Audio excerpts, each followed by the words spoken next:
Assalamualaikum warahmatullahi wabarakatuh.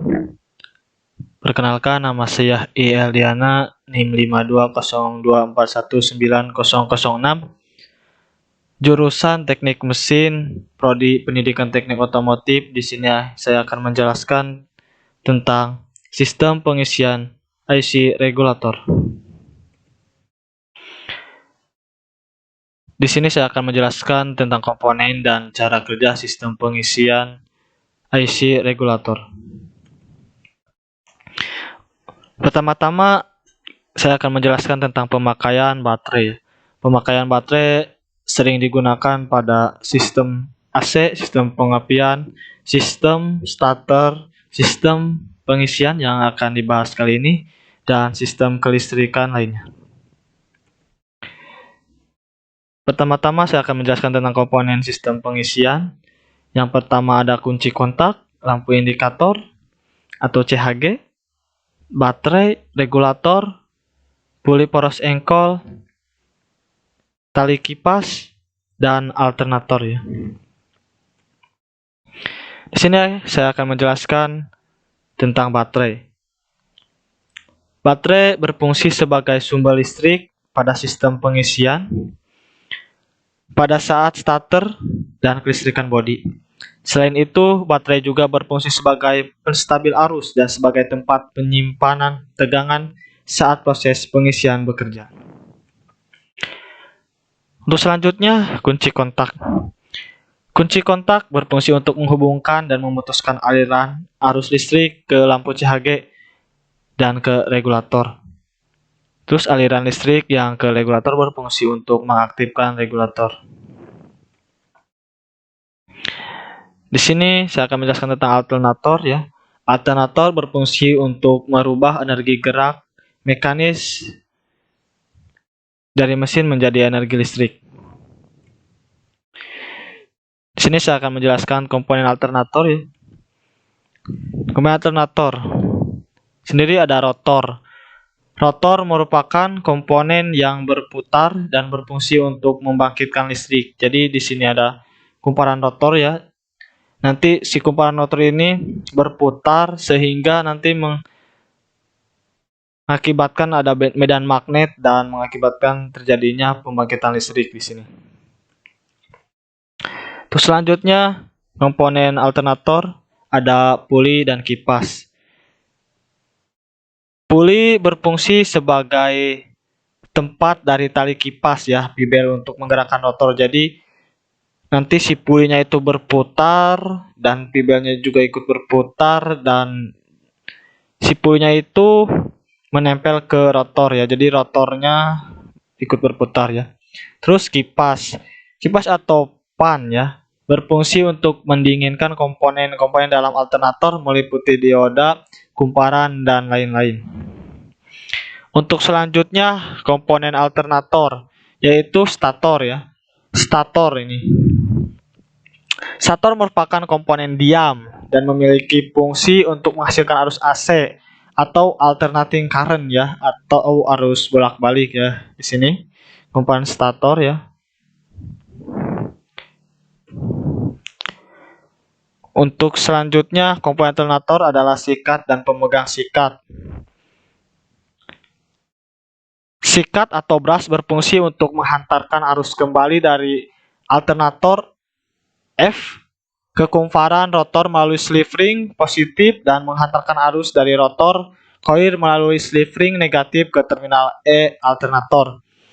Nah, dudukan sikatnya berfungsi untuk tempat terpasangnya sikat dan pegas. Untuk selanjutnya IC regulator ya. Fungsi IC regulator tersendiri ada dua ya. Pertama, mengatur arus listrik yang masuk ke rotor coil sehingga tegangan yang dihasilkan oleh alternator tetap konstan ya, tetap stabil ya gitu. Yang kedua, mematikan lampu pengisian jika alternator menghasilkan arus listrik.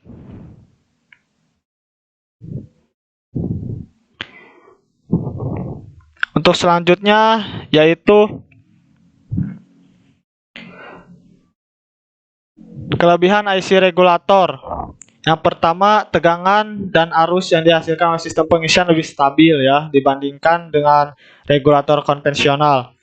Selanjutnya, ukuran dari regulator IC lebih kecil sehingga dapat dijadikan satu dengan alternator ya.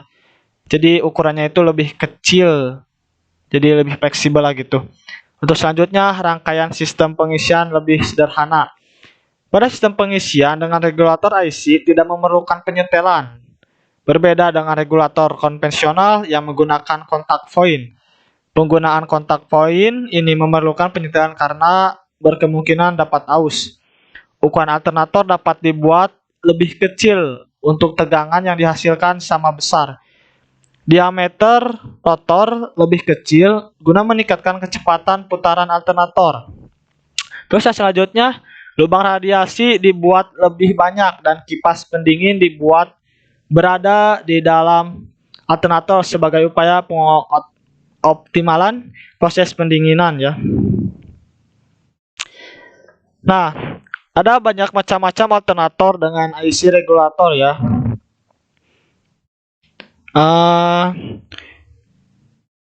Untuk regulator IC tipe A ya, pada alternator memiliki terminal yang keluar yaitu B, terminal B ya, IG dan L. Terus pemasangan lampu indikator CHG memerlukan tambahan relay. Terus terminal alternator yang berhubungan dengan regulator IC adalah terminal F ya.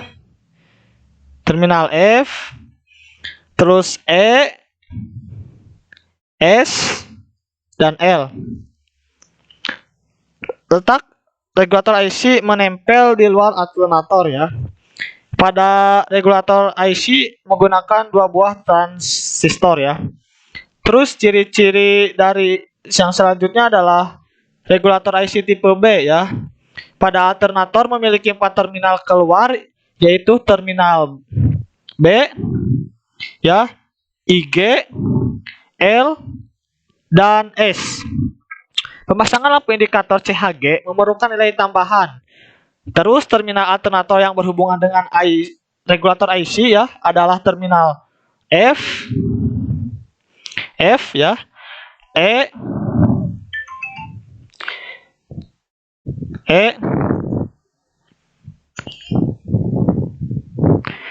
terus S dan L. Letak regulator IC berada di dalam frame.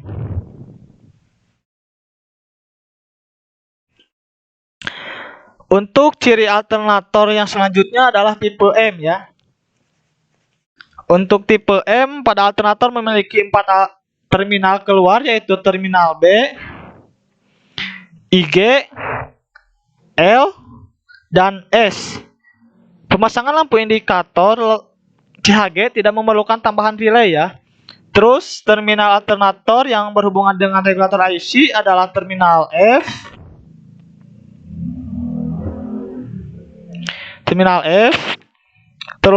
terus E, S, dan L. Letak regulator IC berada di dalam frame.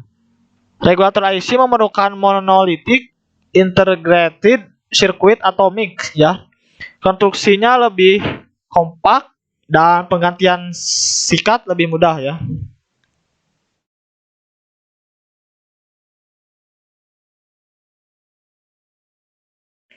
Untuk selanjutnya komponen alternator yaitu dioda ya. Dioda sendiri berfungsi merupakan ya komponen elektronika yang di dalam alternator ya, yang memiliki fungsi untuk mengarahkan arus yang dihasilkan oleh alternator dari arus AC menjadi arus DC ya. Jadi ini pengubah ya, pengubah dari arus AC menjadi DC ya. Untuk selanjutnya adalah sistem pengisian. Komponennya adalah lampu indikator atau bisa disebut CHG ya, berfungsi sebagai indikator bahwa sistem pengisian berfungsi dengan normal. Nah, untuk selanjutnya adalah cara kerja sistem pengisian IC regulator saat kunci kontak on, mesin mati. Saat kunci kontak on, Mesin belum hidup, maka arus dari baterai mengalir ke sikring. Mengalir ke sikring, terus ke kunci kontak, terminal IG, terus masuk ke mic ya. Arus yang ke mic kemudian mengalir ke arus basis ya. Transistor 1 ke E, transistor 1 terus ke massa. Hal ini menyebabkan transistor 1 menjadi on ya. Menjadi on. Pada saat yang sama arus juga mengalir ke kaki B transistor 3. Terus ke E transistor 3 dan ke massa. Hal ini menyebabkan transistor 3 menjadi on ya. Transistor 3 menjadi on ya. Aktifnya transistor 1 dan transistor 3 menyebabkan aliran arus seperti digambar di selanjutnya ya. Nah, ini.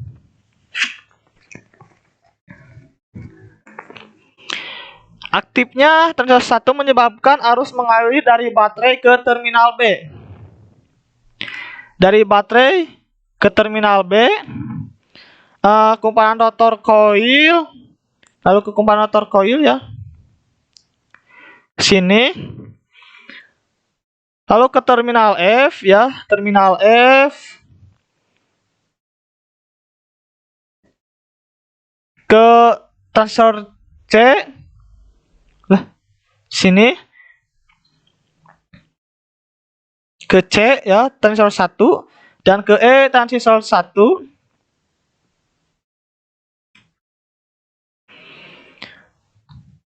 Terus ke massa. Aliran arus ke kumparan rotor ini menyebabkan terjadinya medan magnet pada rotor koil. Nah, di sini menyebabkan terjadinya medan magnet ya. Pada saat yang sama, aktifnya transistor 3 menyebabkan arus mengalir dari baterai. Lalu ke kunci kontak. Nah, kunci kontak. Nah, dari sini. Kunci kontak. Lampu pengisian. Terminal L regulator. Terus ke C transistor 3 dan ke E transistor 3, lalu ke massa. Aliran arus menyebabkan lampu pengisian akan menyala. Saat mesin hidup ya. Terus tegangannya kurang dari 14 volt atau pada saat putaran rendah ya.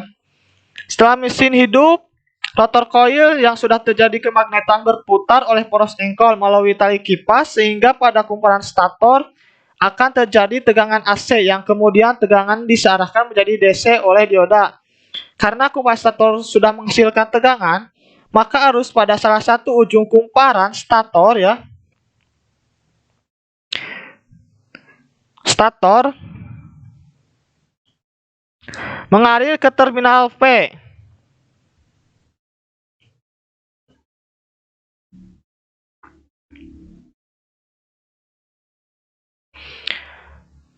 Yang kemudian diolah oleh mic.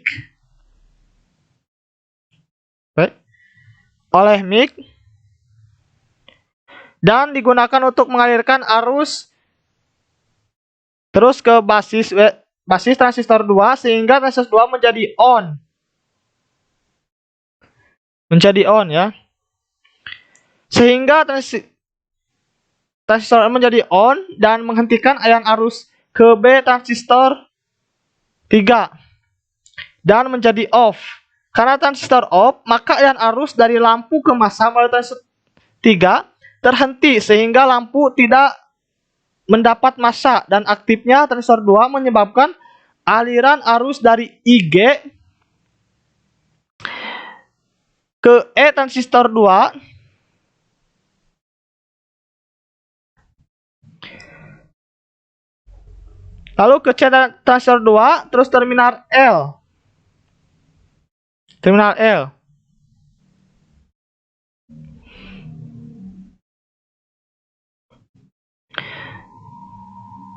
Terus lampu pengisian, ya.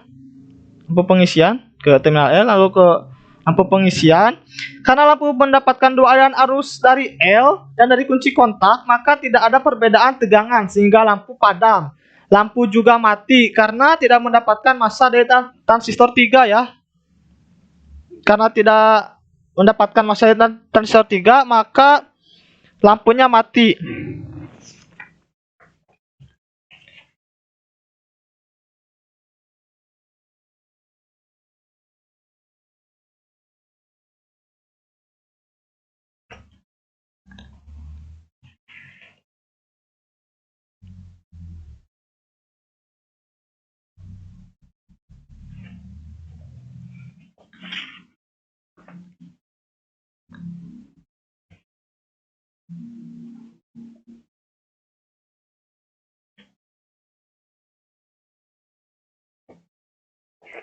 Cara kerja sistem pengisian saat tegangan lebih dari 14 volt.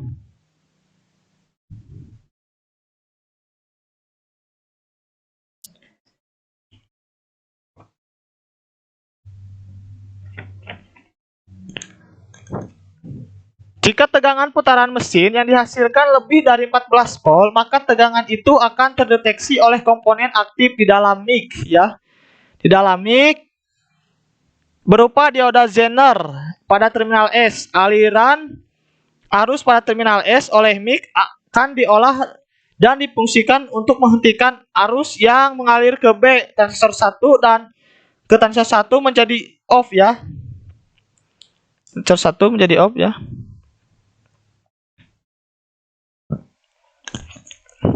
Pada gambar di bawah ini ya. Apabila transistor off, maka aliran arus dari dioda yang menuju ke kumparan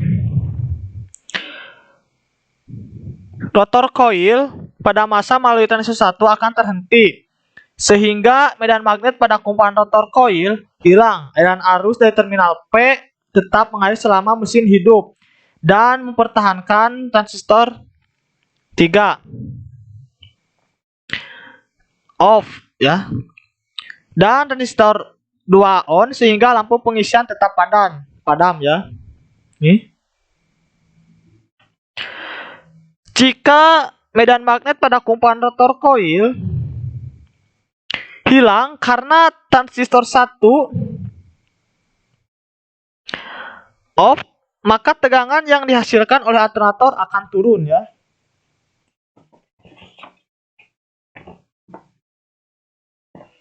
Jika tegangan alternator kurang dari 14 volt, maka terminal S tidak mendeteksi adanya kelebihan tegangan dan mic akan merespon dengan mengalirkan kembali arus B transistor 1. Jadi transistor satunya menjadi on ya.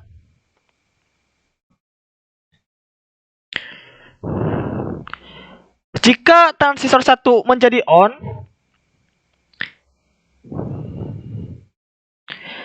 maka arus dari dioda akan mengalir kembali ke kumparan rotor koil. Lalu ke rotor koil. Lalu ke terminal F. Lalu ke C. Transistor 1.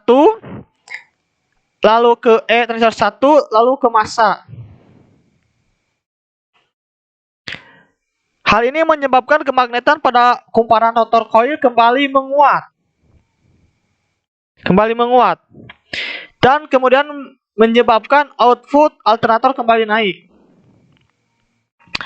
Apabila kenaikan tegangan melebihi 14 volt, maka proses ini akan kembali berulang ke proses awal sehingga tegangan akan kembali turun.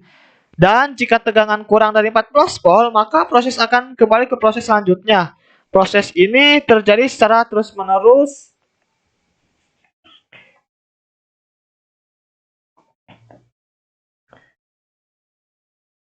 Lalu cara kerja sistem pengisian ya saat terminal S putus ya. Maka MIG mendeteksi tidak ada masukan tegangan melalui terminal F. Dan jika pada terminal P tegangannya di atas 16 volt,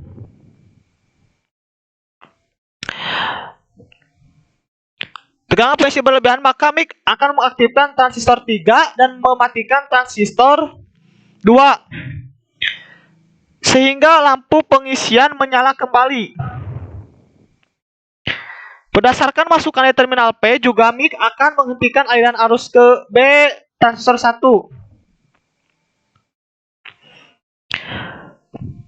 Sehingga transistor 1 menjadi tidak aktif atau off. Akibatnya arus yang mengalir ke kumparan rotor menjadi terhenti dan medan magnet pada kumparan rotor hilang.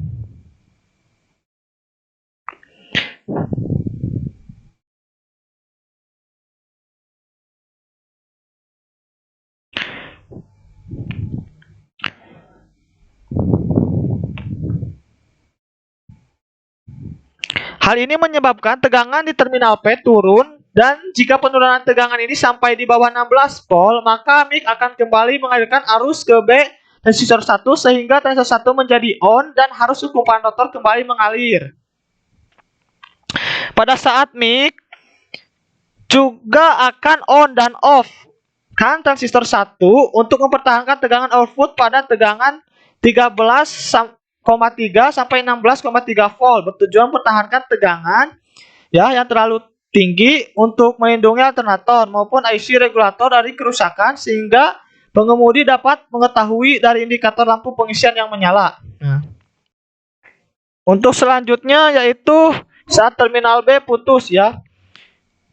Jika terminal B putus atau kabel yang menghubungkan B alternator dan baterai putus, maka pengisian pada baterai akan terhenti dan tegangan baterai semakin menurun. Kondisi ini mendeteksi oleh MIG dari terminal S. MIG ya dari terminal S ya, ini dari terminal S dari baterai dan baterai putus ya. Terminal S, maka pengisian pada baterai akan terhenti dan tegangan baterai semakin menurun. Kondisi ini dideteksi oleh MIG ya, oleh MIG dari terminal S. Adanya tegangan yang besarnya kurang dari 13 volt karena tidak ada masukan dari terminal B ya, alternator. Sementara itu pada terminal P terjadi tegangan di atas 16 volt. Perbedaan tegangan antara terminal S dan terminal P yang besar akan berbeda oleh MIG, dan MIG akan mengatur kerja transistor 1 untuk mempertahankan tegangan sekitar 16 volt. Pada saat yang sama MIG akan menghentikan arus B transistor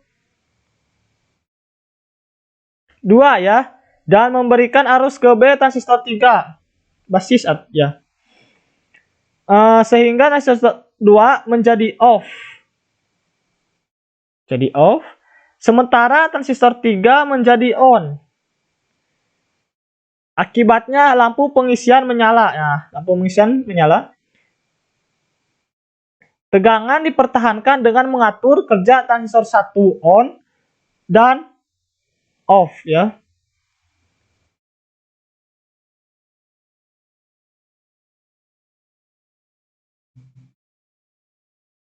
Sekian presentasi dari saya. Mohon maaf bila ada kata-kata yang salah atau penjelasan yang kurang tepat. Wassalamualaikum warahmatullahi wabarakatuh.